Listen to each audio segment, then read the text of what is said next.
Le 1er mai de cette année 2023 intervient dans un climat exceptionnel, marqué par la hausse vertigineuse du coût de la vie, de l'effritement du pouvoir d'achat des salariés, toutes catégories confondues, et des masses populaires.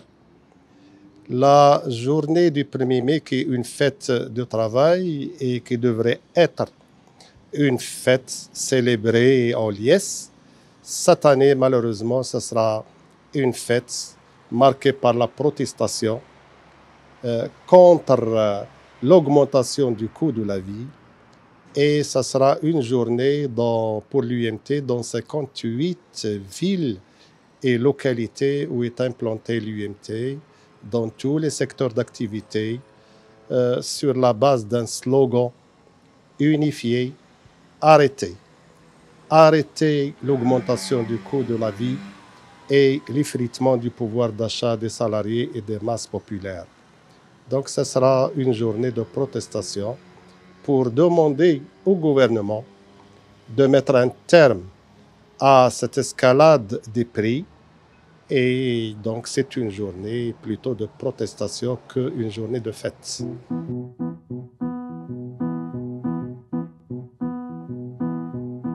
Dans le dernier round de ce qui est appelé dialogue social avec le gouvernement, nous nous sommes réunis avec le chef du gouvernement et les ministres concernés, notamment le ministre du Budget et le ministre du Travail.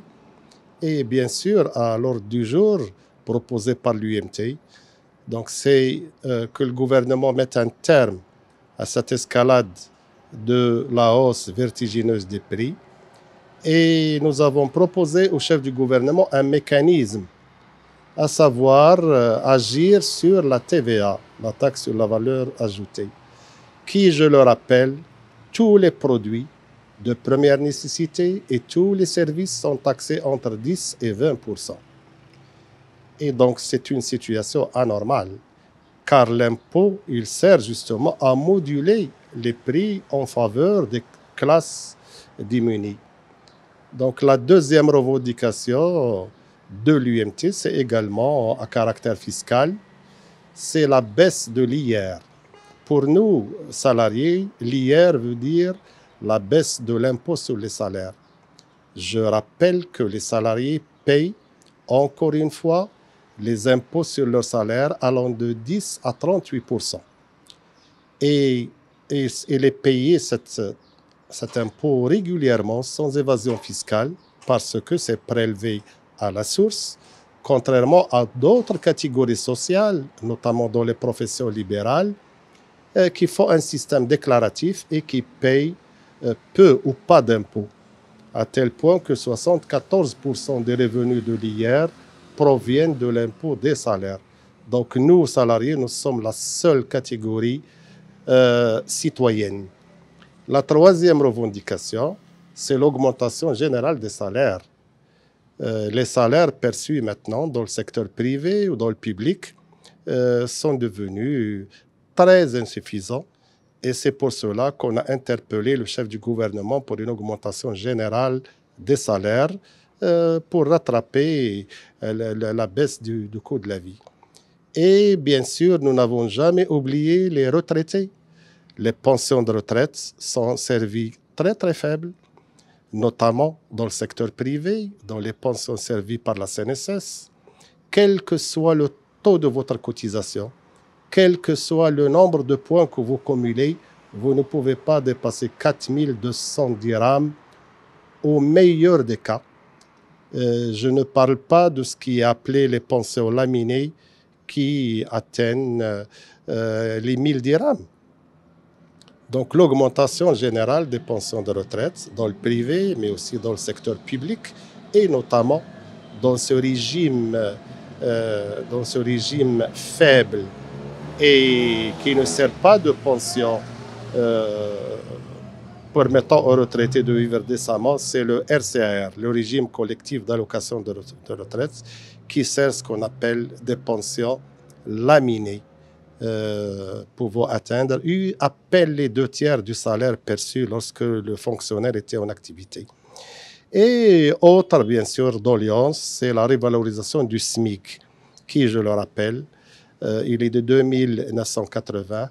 Les études faites par l'UMT ne permettent à un ouvrier, à un smigard, de survivre que pendant 6 jours, donc lui, sa femme et un enfant, 6 jours et avec le minimum des besoins de la vie. Donc c'est la revalorisation du SMIC, pouvant aller, pourquoi pas, à 5 000 dirhams. Et le dernier axe que l'UMT va continuer à revendiquer, c'est la protection des libertés syndicales. Malheureusement, ces derniers temps, nous avons remarqué une escalade dans la répression des syndicalistes et de l'action syndicale, dans le secteur privé notamment, car le seul fait de constituer un bureau syndical devient une faute punie par le licenciement, voire même un délit où les syndicalistes sont poursuivis par un sinistre article du Code pénal, c'est l'article 288, qui est l'héritage du protectorat français et qui est anticonstitutionnel. Il est contre la Constitution de 2011. Voilà nos revendications essentielles. Le chef de gouvernement, bien sûr, ne peut qu'être d'accord avec ces revendications. Il nous avait proposé de constituer une commission tripartite, le mouvement syndical, le patronat et le gouvernement, et que cette commission va se réunir pour étudier toutes ces revendications et les pistes de proposition. Nous attendons toujours.